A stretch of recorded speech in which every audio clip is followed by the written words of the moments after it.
O anime começa em um tradicional baile real. Tava lotado e de repente é mostrado a linda princesa de cabelos prateados, que pergunta o que o príncipe Keila havia acabado de falar. Ele responde que vai repetir quantas vezes ela quiser, e aliás o nome da protagonista é Scarlett L. Van de Minion. E naquele exato momento ele tava cancelando o noivado com ela na frente de todo mundo. E ainda por cima anunciou que iria se casar com essa mulher que tava do seu lado. Tereneza Aeropics é o nome dessa coisa aí. Todo mundo começou a aplaudir, falar que eles são lindos juntos, ignorando completamente a presença da Scarlett. Essa abominação aqui, cor de rosa, fala que vai cultivar o seu amor com o príncipe. O Keila responde que ela é uma mulher adorável, delicada, dedicada e adorável. Completamente diferente de uma mulher expressiva que estava na sua frente. Durante 17 anos ele brincou de ser noivo com uma mulher estúpida feito ela. Mesmo sendo uma brincadeira, foi uma desgraça na vida dele. Mas ela responde que aquele noivado foi arranjado pela família real e pela família ducal Van de Minion. Isso tudo bem antes deles terem nascido, e por causa disso ele não pode simplesmente cancelar o casamento. Ele fala que pode sim, ainda por cima depois do crime que ela cometeu. A Tereneza contou que ela ficou com ciúmes por ela estar recebendo todo o seu amor e afeto, e começou a maltratar ela e persegui-la na academia. A Scarlett responde que não se lembra disso, e aliás essa foi a primeira vez que ela viu essa abominação cor-de-rosa. Esse cara aqui é aquele típico bosta que não escuta nada do que os outros estão falando, e ele é sempre o certo. E ainda por cima vai indicar inúmeros outros crimes que ela cometeu. Rabiscou o caderno dela, trancou ela no banheiro e espalhou boatos. Até mesmo empurrou ela da escadaria. Isso aqui é uma grande mentira. A Scarlett ficou de saco cheio dessa merda sem limite. Ele tava livre pra ter o seu próprio julgamento, e ela também aceitou o cancelamento do noivado. Ainda assim ele não parou com os insultos e fala que ela é o tipo de mulher que é chamada de vilã nas peças de teatro. Essa porra rosa aqui tá chamando ela de idiota. Já que é assim ela não precisa mais se segurar. Ela vai pedir uma última coisa antes de sair do salão. Ele nem iria aceitar, mas esse negócio aqui que eu não lembro o nome, que se veste toda de rosa, mandou que ela aceitasse como um cachorrinho. Ela aceitou. Ela se aproximou, levantou as mãos e o seu último pedido é bem simples: meter a porrada nessa vadia cor-de-rosa. Mas calma,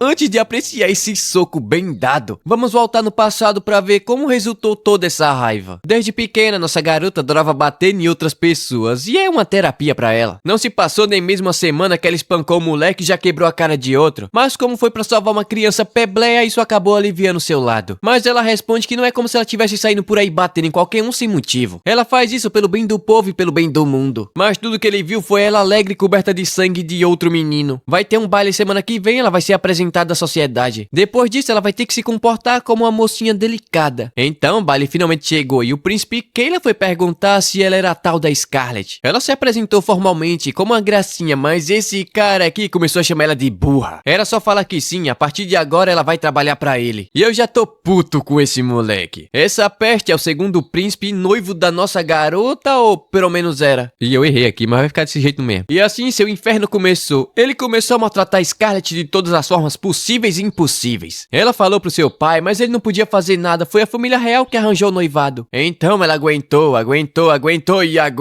E assim um tempo se passou. Com 15 anos ela entrou pra Academia Real para Nobres. Ela era conhecida como Rosa de Gelo por conta do seu físico e intelecto superior. E obviamente aquela desgraça também ficava atazanando ela no colégio, como se fosse dono dela, como se ela fosse sua escrava. Naquela época ela já havia construído um espírito de ferro inabalável, não importasse o que ele fizesse. Então depois das aulas, na hora do almoço, ele apareceu chamando ela de maldita. Não era pra ela estar de papinho com as amigas, e sim ter ido comprar o seu almoço. Então ela apenas responde que vai comprar imediatamente, até pediu desculpa, vai tomar mais cuidado futuramente. Ele pergunta se isso é um pedido de desculpas ou ela tá fazendo ele de idiota. Pegou ela pelo braço e vai mostrar o que é bom pra tosse. As amigas tentaram impedir, mas infelizmente não pode fazer nada contra o filho da realeza. E ainda por cima mandou seus capangas miseráveis, coiotes, ratazanas, abutres ficarem de olho nelas pra não falar nada pros professores. Eles foram até uma ponte onde ele pergunta se ela tá se achando demais só porque tem boas notas. Ainda chama ela de imbecil por estar no especial, enquanto ele foi rebaixado pro curso comum. Agora ele entendeu do porquê ele tá todo irritadinho hoje. Mas ele simplesmente fala que nunca gostou desse cabelinho prateado que ela tem e puxou uma faca do bolso. Ele vai cortar o cabelo dela e vai levar de presente pros seus colegas de curso. Ela pede gentilmente pra que ele não faça isso, caso contrário vai falar pro seu pai e ele vai ter que anular o casamento. Mas ele simplesmente responde que o pai dela é pau mandado do seu pai, e o noivado só vai ser rompido quando ele decidir que isso vai acontecer. Nesse momento a Scarlett chegou no seu limite, ela estava prestes a encher a cara dele de porrada. Mas por sorte dele, a briga foi interrompida pelo primeiro príncipe Julius, que estava dormindo em cima de uma árvore. Ele estava se perguntando quem era que estava fazendo aquela merda toda, mas é só o merdinha do seu irmão. E é por ficar fazendo essas besteiras que ele acabou sendo rebaixado. O Kayla manda que ele calhe a boca, ele sempre fica menosprezando ele dessa forma. Aliás, o Júlio pergunta se ela é filha do Duque Valdemiro é foda. Aliás, o Júlio pergunta se ela é filha do Duque Vandemínio. Ele pede perdão pelo incômodo que seu irmão está causando. Ela fala que tá tudo bem, ele sempre age dessa forma. De fato, ele fala que ouviu falar que seu irmão anda importunando infantilmente sua noiva. E espera que a ameaça com faca não aconteça frequentemente, caso contrário ele vai ser muito bem punido. Mas ela não vai falar nada. Enquanto esse merda, esse lixo, responde que não fez nada de errado, esse cachorro, esse urubu. E ainda fala que a culpa é toda dela, que não respeita ele mesmo sendo da realeza. Chamou o capanga pra tirar os juros dali, mas ele não pode fazer nada, então os dois meteram um pé. Ela agradece a ajuda, mas parece que amanhã o negócio vai ficar ainda pior. Mas ele pergunta se foi ela ou foi ele que ele acabou salvando. Ele percebeu que ela tava prestes a quebrar a cara daquele trouxa. Aliás, ele tava lendo um livro em cima da árvore. Se ele tentar ler na sala de aula, vários bajuladores ficam atormentando ele. É dito que há 2 príncipes no reino de Palistan. O primeiro, o príncipe Julius, o filho da rainha atual e herdeira ao trono. Possui uma postura intolerante à injustiça e se tornou uma ameaça para o poder de vários nobres corruptos. E tem um bosta, o lixo, o miserável, que estão tentando colocar no trono para usar ele como marionete, porque ele não tem cérebro nenhum. E por isso a escola acabou sendo dividida em 2 facções. Mas agora para ele passar o tempo na escola não parece tão ruim. Ele acabou de encontrar algo mais interessante do que um livro. Mas nossa garota, eu acho que ela não gostou muito disso não. No dia seguinte todo mundo tava surpreso com o resultado das provas de aptidão. Pela primeira vez a Scarlett ficou em segundo lugar com uma pontuação de 99, enquanto o Julius com a pontuação máxima 100%. Em esgrima e magia, não importa o que ela fizesse, nunca tirava nota máxima, mesmo derrotando os professores. Ela percebeu que não iria tirar nota máxima por um mero capricho deles. O Julius apareceu ali, falou que tirar nota máxima foi bem fácil. Ela ficou pistola, começou a socar a parede com toda a força. Aquilo foi basicamente o desafio contra a sua pessoa. Então ela começou a treinar incansavelmente, até que finalmente recuperou seu primeiro lugar com nota máxima. Ela tava toda felizinha quando o Júlio chegou lhe dando parabéns. Ainda fala que foi divertido assistir ela treinando sua espada escondida. As garotas estão pensando que ela tem algum tipo de relacionamento com o Julius, se bem que ele poderia ter se esforçado muito menos só pra vê-la toda felizinha. Esse é o rumor que tá se espalhando pelo colégio. Agora ela entendeu como é que esse trouxa age, tudo farinha do mesmo saco. Ela jurou que nunca mais iria cair nas provocações desse cara. Pela manhã ele tentou falar com ela, mas foi ignorado. Dia seguinte a mesma coisa. E no final da aula também, mas dessa vez ela resolveu perguntar do porquê ele sempre aparece no lugar que ela vai. Ele fala que é coincidência, mas é óbvio que não. Ele começou a rir, parece que a cara dela é bastante engraçada. Ela pode achar que está se escondendo, fazendo uma face sem expressão, mas observando bem de perto ele entendeu. Ela é o tipo de pessoa que deixa transparecer tudo que pensa. Ela responde que ele é um rapaz bem mal criado. Ele basicamente tá falando que sabe exatamente o que ela tá pensando agora. É que príncipe maquiavélico, vê se sai fora daqui e some da minha frente, rapaz. De fato, ele acertou o que ela tá pensando, não tem como discordar não. Mas bom, ele pergunta se anda tudo bem com o Kayla esses dias. Ela responde que ultimamente não anda vendo ele, já que ele foi rebaixado. Opa, mas ela percebeu algo interessante. Depois que o Júlio salvou ela do Kayla, ele passou a ficar provocando ela. Mas talvez apenas esteja mantendo o urubu longe dela. Mas novamente ela acabou ficando bem expressiva. Aliás, ele fala que o cabelo dela é lindo. E só de pensar que ele seria cortado por um ato tolo deixa ele irritado. Além disso, até hoje ele não conhecia alguém tão divertido e interessante quanto ela. Basicamente, uma espécie peculiar de animal que ele nunca viu e ela ficou brava. Como assim animal? Ele tem até um caderno cheio de informações sobre animais e ela tá no meio? Do nada ele pergunta se ela não queria ficar noiva dele, mas ela recusou, família de maluco. E foi assim que ela guardou todo aquele acúmulo de estresse e liberou dando um soco bem na fuça da abominação cor-de-rosa que voou pra longe. Porque ela tentou perguntar o que ela tá fazendo, mas caiu assustado no chão. E provavelmente tanto ele quanto todo mundo que tava reunido ali tava bastante irritado com ela. Mesmo depois de tudo que ela passou, ainda tava sendo zombada por ter sido jogada fora feito um lixo e ter seu noivado cancelado. E por esse motivo ela vai sentar a mão na cara de todo mundo que tá presente no momento. Tentaram chamar os guardas, mas ela usou a magia e colocou todo mundo pra dormir. O cara ficou morrendo de medo, até ofereceu sua mulher pra alguém acabar com ela, mas tomou um no queixo e caiu fedendo no chão. Todo mundo tava morrendo de medo de apanhar e começou a oferecer a esposa em casamento. Que negócio é isso aqui? É moeda de troca? Mas a mulher tá puta, quebrou todo mundo na porrada e ainda manteve a classe e postura. Agora todo mundo que tava apanhando lembrou do seu verdadeiro apelido: Dama Fera Raivosa. Ninguém segura essa mulher. Depois de ter acabado com os convidados, chegou a hora de finalizar o segundo príncipe trouxa. O irmão tentou impedir, mas já era tarde demais. Ela bateu com tanta força que o moleque arrebentou a coluna de concreto com as costas. Esse foi o soco mais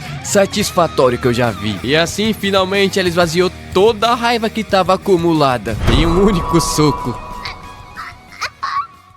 Depois de toda aquela festa de pancadaria, o chão tava recheado de corpos. O Júlio estava rachando o bico, mas o Leonardo aqui estava bastante nervoso. O Júlio ficou sabendo de tudo que aconteceu, mas pergunta do porquê ela optou por tamanha violência. Ela responde que aquelas pessoas cometeram um crime que nem ela sequer ousa falar. E esses merda não refletiram sobre o seu erro, como também agiram com egoísmo. Sendo direta, ela ficou irritada e arrebentou todo mundo. O Júlio caiu na gaitada, ela finalmente mostrou seu verdadeiro eu. Quando eles se conheceram pela primeira vez, ele notou que ela estava prestes a usar seus punhos para socar seu irmãozinho. Mas de fato, aquilo deve ter sido um baita espetáculo. Ele fala que é injusto ela ter feito tudo isso sem a sua presença. Mas ela tá irritada, não tinha como evitar aquela situação não. Esse cara aí é muito doido. E o irmão tá nervoso, agora sim ela acabou com a reputação da família. Mas de repente ela simplesmente apagou. Tempo depois ela escutou o sino da igreja tocar. Aliás, esse é o sino da igreja que adora o deus do tempo, Cronoar. E provavelmente ela acabou usando demais a bênção desse deus. Então ela finalmente acordou, só que tem uma empregada tentando passar peixeira no peito dela? Ela pergunta quem diabos é essa maluca e dá-lhe um pancadão no meio da fuça, fazendo ela afundar na parede. Que negócio é esse de apontar uma faca pra outra pessoa? Ela não sabe que isso é perigoso? O Léo apareceu ali, mas nossa garota já havia resolvido toda a situação. Depois de 3 dias dormindo, ela acordou e capotou a empregada no soco. Mas bom, ele respirou fundo e revelou que os médicos não sabiam o que havia acontecido com ela. Ele pensou que ela nunca mais iria acordar, mas agora tá aliviado. Ela pede desculpas, parece que ela acabou usando demais a benção do deus Cronoar. Já que é assim, ele pede pra ela prometer que não vai bater mais em ninguém, mas ela não vai prometer isso não, tá maluco? O Júlio apareceu, parece que a bela adormecida finalmente acordou. Tempo depois, enquanto tomava o chá, ele revela que a família real cancelou o casamento com o merda do seu irmão. E o pai dela também já havia aprovado essa decisão. E ainda digo mais, depois de toda aquela situação, esse lixo humano foi deserdado e virou mendigo. Dentro da facção do segundo príncipe já havia suspeita de escravidão humana e tráfico de beterraba. Então usaram essa oportunidade recente pra acabar com todo mundo de uma vez. Quanto à punição da Scarlett, não vai ter punição, ninguém vai punir ela não. Pra família real, ela é algo bastante importante. Aliás, ele pede pra que ela fique sozinha até que tudo se acalme. Talvez a sua felicidade como dama da nobreza tenha sido distanciada um pouco mais. Mas em troca disso, ela conseguiu algo ainda mais difícil. Parece que os boatos sobre a briga está sendo comentado pelos cidadãos. Conhecida como a heroína que com o único punho desceu a mão e prendeu diversos nobres corruptos. Sua silhueta manchada do sangue de outras pessoas era aterrorizante, mas ao mesmo tempo bela e delicada. Com isso, ela recebeu o título de Princesa Sangue Fresco. O Léo ficou desesperado, finalmente aquele título de Princesa Fera Raivosa foi esquecido e agora aparece mais esse. Bom, Júlio informa que agora o país vai ficar bastante ocupado. Parece que entre os nobres que foram presos havia diversos da Assembleia Regular. Obviamente, eles vão ser substituídos e além disso, vários conselheiros lideravam idiotas pró-segundo príncipe. Um tal de Godwin precisa ser punido o mais rápido possível. Além disso, não apenas o Júlio, como também o rei pensa que tem alguém por trás de toda aquela confusão entre as facções. E agora eles estão planejando acabar com toda essa corrupção. E para isso eles criaram um gabinete chamado Investigação da Corte. No momento o Léo está atuando como líder. Mas a Scarlett não gostou muito dessa situação não. Então ele resolveu revelar quem foi que colaborou na investigação dos conselheiros. E esse daí é o pau mandado que tava com bostinha lá no episódio passado. Ele pede desculpa por ter sido tão rude com nossa garota, mas ela responde que não ficou incomodada não. Mas realmente ela pensou que ele havia jurado lealdade ao príncipe Cailan. Foi uma atuação e tanto, além dele ser um cavaleiro, sabe atuar muito bem. O Julius fala que se ela tiver algum rancor contra ele, pode acertar tudo aqui e agora. Obviamente ela aceitou, ela não vai perder a chance de largar a mão na cara de um trouxa. E ele vai aceitar de bom grado, pode bater. Até eu aceitava. O Léo ficou desesperado, ele pensou que ela iria matar aquele moleque ali e agora, mas foi só um soquinho de leve. Ela fez isso porque ele ajudou ela várias vezes, impedindo que alguns merdinhos tocassem nela. Mas ele fala que fez isso porque era a coisa mais óbvia de se fazer, ainda mais sendo um cavaleiro. Mas tá nítido que ele fez isso porque gosta dela e ela não percebeu a situação e os trouxas ali atrás percebeu tudo. Bom, depois disso ela foi ter uma conversa com a empregada capturada, mas ficou preocupada com suas amiguinhas e depois daquilo vai ter que explicar tudo o que aconteceu. Contudo, não imaginou que o conselheiro iria estar por trás disso tudo. Ela chegou no galpão, mas a empregada havia fugido pelada porque a roupa ficou no local. De repente ela foi atacada por um bicho ou o bicho foi atacada por ela. Ela fala que isso é bem inadequado para uma empregada daquela família. Não deve perder a compostura postura, falar demais ou fazer barulho enquanto anda? Acima de tudo, deve corresponder à expectativa do seu mestre. Nanaca do povo fera. A Scarlet estava ali pra conversar, mas se ela quiser continuar, seria melhor na sua forma humana. Caso contrário, ela vai acabar morrendo. Aliás, ela não é mulher não, é homem. É um homem afeminado. Ele tá ali pra matar a Scarlet, mas ela percebeu que ele tem um brasão de escravo. Basicamente, ele deve lealdade ao dono da magia. Ela revela que pode liberar ele desse contrato, mas com uma condição. Ele deve contar tudo sobre o seu contratante. Ele responde, né, que caso ela consiga, ele vai falar tudo que ela quiser saber. Ainda assim, ela capotou o moleque no chão e usou a magia de reversão. É dito que as pessoas são abençoadas por um ou diversos deuses. A maioria das pessoas não reconhece de quem elas receberam a bênção. Contudo, algumas pessoas percebem e conseguem ativá-la. Esse poder é chamado bênção divina. E assim ela conseguiu reverter o brasão de escravo. Ele achou incrível. E também é por esse motivo que a corte quer prender nossa garota. Mas esse poder aí tem muita restrição. Basicamente, ele consome sua vida. Então, se você usar ele por muito tempo em um curto espaço de tempo, ele vai matar você. Anteriormente, ela usou a aceleração do tempo e acabou perdendo a consciência. Mas isso é um segredo. E caso ele abra a boca, vai ser punido. E não vai ser punido de uma forma gostosa. Dito isso, ele revelou tudo o que sabe. Seu contrato era com o corno do Godwin. E a ordem foi matar Scarlet, que havia metido a porrada no seu filho Raine. Além disso, ele também havia se infiltrado para juntar informações sobre o ducal do seu pai. O Godwin é um miserável ardiloso que faz pessoas como ele se infiltrar em casa de nobres para descobrir suas fraquezas. Depois ele força os nobres a traficar a pessoa, receber propina e ficar do seu lado. A Scarlet diz ter entendido e tomou uma decisão. Ela vai arrebentar a cara desse bostinha Win. Mas a Nanaka fala que ele tá sempre cercado por vários guardas. Então é melhor ela ficar quieta e pedir ajuda ao seu irmão. Mas ela responde que assim vai perder totalmente a graça. Antes que ele seja capturado pelo seu irmão, ela vai arrebentar a cara dele. Bater em quem te irrita é o básico da etiqueta de uma dama. Sendo assim, a Nanaka revela que uma vez por mês ele dá a cara em um leilão de escravos. Ele não sabe exatamente onde é que fica o local, mas ele pode tirar algumas informações dos comerciantes. Isso se ele puder ir com ela. Afinal, ele quer se vingar daquele merda que vendeu seu povo como escravo. Sendo assim, ela decidiu aceitar e levar ele junto, mas olha só, havia alguém ouvindo tudo do lado da barraca. 3 dias depois, nossa garota tava falando que comprou aquele minério raro por apenas uma moeda de ouro, mas a cor dele é um pouco opaca. Mas além de forte, ela é meio burra, ela foi enganada, isso daí é só uma pedra normal. Aliás, o Júlio tava com ela. Ele diz ter ido apenas pro estudo social. Depois da academia real, ele vai ficar no palácio para aprender mais sobre o reino. Então ele vai aproveitar para ver isso bem de perto. A verdadeira situação daquele país. Ele não quer ser apenas um rei de fachada que come do bom e do melhor enquanto o seu povo passa fome e morre de frio. Eu quase fiquei comovido, mas ele só tá ali porque vai ser divertido. De repente, um grupo de bardeneiros apareceu arrumando confusão e nunca havia alguém tão feliz como ela nesse momento. Ela encheu a mão, mas antes da pancadaria, Nanaka pergunta se ele sabe sobre um tal de Janka, o intermediário. Mas é óbvio que eles não vão falar nada. Eles apenas ficaram sabendo que uma dama comprou uma pedra usando uma moeda de ouro. E como só tem um magricelo acompanhando ela, vai ser bem fácil de tirar todo o dinheiro dela. Aliás, quem disse isso foi o cara que roubou a moeda e bateu na criança. A Scarlet ficou furiosa, até transformou a pedra em pó. Mas tá tudo bem, depois ela comprar outra. Eu acho que ela não bate bem da bola. Usou magia de aprimoramento físico e agora vai mostrar o gostinho do seu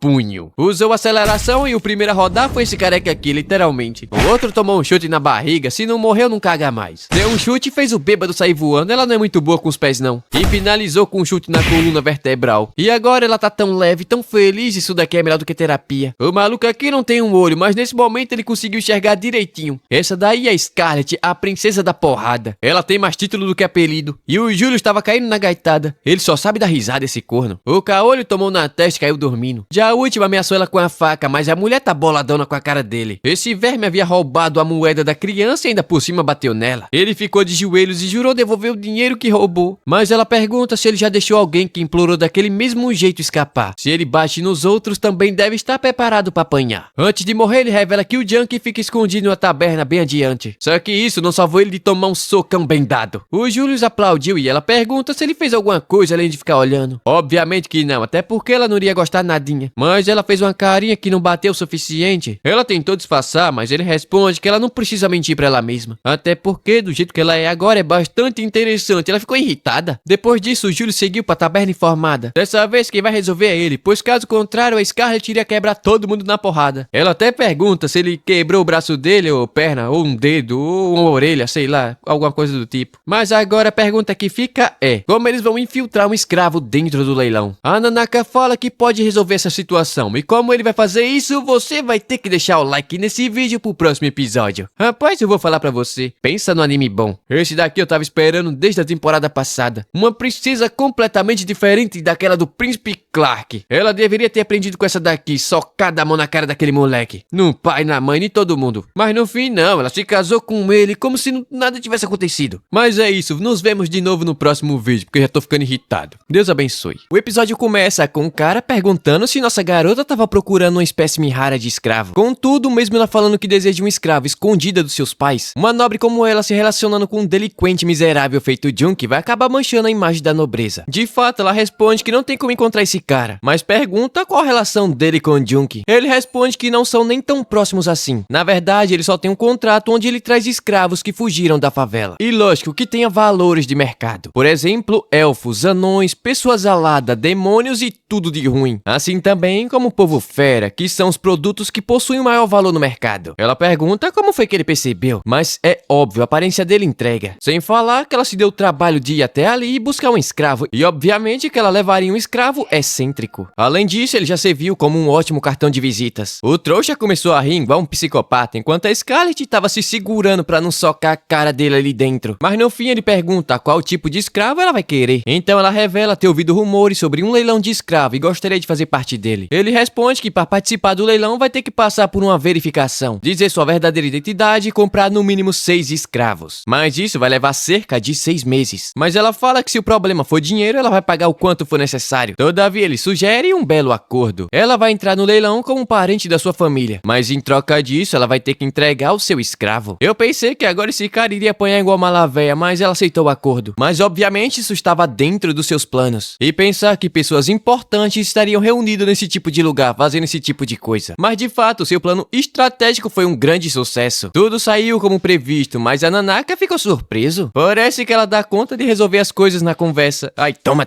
seu moleque. O leilão vai começar em 3 dias e julgando pela forma que o miserável falou, a Nanaka vai ser vendida também. Até lá, talvez ele não seja nem tão violento assim. Mas ele tava com soninho danado. O povo fera tem hábitos noturnos, então ele acabou dormindo e virou um bichinho fofinho. A Scarlett fala que ele anda causando bastante inconveniente para o seu mestre, mas ele se esforçou bastante, então tá de parabéns. Eles voltaram para a pousada, onde ela falou que saiu tudo certo. E o Julius ficou surpreso. Parece que ela realmente é capaz de resolver as coisas na conversa. Ele adoraria ter visto uma cena rara como essa. Todavia, um príncipe comprando um escravo seria um grande problemão. A mulher aqui tá pistola da vida. Ela colocou a Nanaka pra dormir, saiu pra tomar um fresco e coincidentemente esse Julius aqui também iria tomar um fresco. Mas ela pergunta por quanto tempo esse trouxa vai ficar seguindo ela. E coincidentemente ele também tinha ido pra fazer alguma coisa ali naquelas bandas da cidade. O moço chamou ela pra provar uma deliciosa torta de maçã. E como ela é muito linda, se ela comprar um pedaço de torta vai ganhar uma maçã de brinde. O Julius fala que vai comprar 2 e vai querer 2 maçãs de brinde esse trouxa. Pela cara dela, ela não tá gostando nadinha disso. Tempo depois, um cara ofereceu joias, ela recusou e o Julius comprou tudo. Uma mulher viu um fantasma vingativo atrás dela e o Julius pagou pra que ela repelisse o fantasma. O que é que esse cara tá arrumando? Tempo depois, ela pergunta: com licença, lindo cavaleiros de cabelo dourado, ainda tem alguma merda pra fazer por aqui? Ele fala que falou isso sem pensar e ela realmente acreditou. Parece que ela também possui um lado adorável e rapaz, ela deu um soco na parede pra não arrebentar a cara desse trouxa. Ela ia meter o pé quando ele socou uma torta na boca dela. A doçura da maçã e o mel de abelha estava se espalhando pelo céu da sua boca. É basicamente um pedido de desculpas. Ele exagerou demais na provocação, mas nem pensar que ela vai perdoar ele. Mas como ele deu sua parte da torta, ela decidiu perdoar só dessa vez. Tempo depois, ela fala que ele tá bastante acostumado com aquela cidade. De fato é verdade, até porque de vez em quando ele fugia da academia pra visitar aquele lugar. Mas ele quer saber o que ela achou do destino comercial do seu reino. Ela não sabe muito bem o que falar, afinal só ia pra ali comprar comida pra aquele miserável do príncipe Caleb. Mas agora, observando de perto, a energia da cidade é bastante divertida. O Júlio responde que sempre que ia ali ficava pensando em como queria comprar aquela torta de maçã pra ela comer. Isso aqui foi basicamente uma declaração de amor, porque se foi, ela não entendeu não. Ela tá pensando que ele queria passear com ela todo esse tempo. Se ele tivesse falado isso, não teria socado ele em sua mente. Mas esse cara aqui é bem perverso, hein? Do nada ele fala que odeia coisas tediosas. Quando criança, a única coisa que ele achava divertido era como as pessoas eram nojentas, sempre sendo mimado por seu primeiro príncipe, sempre na tentativa de ganhar algo em troca. Só que nossa garota não tratava ele assim. Um dia ele viu o corno miserável escória da humanidade maltratando ela. Ele perguntou por que ela não chora e não fala pro seu pai, ou ela tava com medo do príncipe. Mas ela pergunta como assim com medo? Essa daí foi uma piada bastante hilária. Foi Foi naquele momento que ele se apaixonou. Apaixonou naquele rosto que poderia matar o moleque com um único soco. As coisas mundanas são tediosas e não há nada de bom, não há proveito nelas. Apenas perdição e destruição. Mas quando ele olhou para esse pequeno mundo, refletiram nos seus olhos. Ele sente tanta diversão ao ponto de transbordar de alegria. E nesse momento, a coisa mais divertida pra ele é: nossa garota, pronto, se confessou miserável, já pode casar. Mas fique sabendo que você não vai ser o homem não, ela vai ser o homem e você vai ser a mulher, você que vai lavar a louça. Ô louco, ele beijou ela e ainda falou que ela é a coisa mais preciosa pra ele, miserável atacante. Naquela tarde, ela ainda tava toda bobinha. Levou a mão ao rosto e ficou se perguntando se esse miserável fez isso de brincadeira de novo. Dia seguinte, como havia sido prometido, ela entregou seu escravo. Mas em troca, ele não deve se esquecer do que foi pedido. Ele aceitou, mas antes de fazer a troca, quer confirmar se ele realmente faz parte dos homens feras. Não é como se ele estivesse duvidando dela, já que na verdade isso é bem raro. Mas acontece de pessoas venderem escravos comuns como se fossem espécimes raras. Sendo assim, ela mandou que ele se transformasse e assim ele fez. O cara ficou cativado e decidiu que ele seria o produto de destaque do leilão. De repente, um trombadinho apareceu, se perguntando se aquela mulher que ele havia dito que iria comprar hoje no leilão. Mas o velho fala que não, ele entendeu tudo errado. Na verdade, essa mulher é uma cliente. Nossa garota notou que ela é metade homem e metade fera. Aliás, ele fala que o povo fera é conhecido pela sua capacidade de regeneração. Pegou a coleira, colocou no pescoço da Nanaka e começou a puxar com toda a força, fazendo sangrar. A Nanaka tava resistindo e esse verme tentou bater nele com açoite de espinhos, mas a Scarlet foi lá e segurou. Parece que o pet do velho não recebeu educação suficiente. Então ela pensou em educar esse bichinho estúpido, imbecil, lazarento pessoalmente. Mas ele chamou ela de vadia. Falou que vai rasgar ela em pedacinhos. O velho manda que ela não provoque muito maluco não. Afinal, ele já foi um aventureiro de ranquear, e daí? Um monstro que nem mesmo o capitão dos cavaleiros reais conseguiu bater de frente. Ela pergunta o que ele quer dizer com isso, que ela vai apanhar pra esse maluco? Toma vergonha na sua cara, velho safado. O cara aqui já tá pistola, vai acabar com ela e não vai pegar leve só porque é mulher. Tentou enrolar o chicote no pescoço dela, usou toda a sua força e o chicote não tá se movendo. O velho até pensou que ele tava de brincadeira. A Scarlet pergunta se ele também vai fazer parte do leilão, mas o velho responde que não. Nesse caso, ela arrebentou o maluco contra a parede e saiu voando, passou aqui por casa ainda hoje. Agora sim ele foi bem educado. Nossa garota ficou com peninha da Nanaka, deve ter doído bastante, coitado. Pegou ele no colinho, curou seus ferimentos e jurou que vai voltar para buscá-lo. Aliás, ela queria pagar a janela quebrada, mas o velho mandou que ela não se preocupasse com isso não. Na verdade, ela até gostou, agora tá entrando um ar fresco dentro do escritório.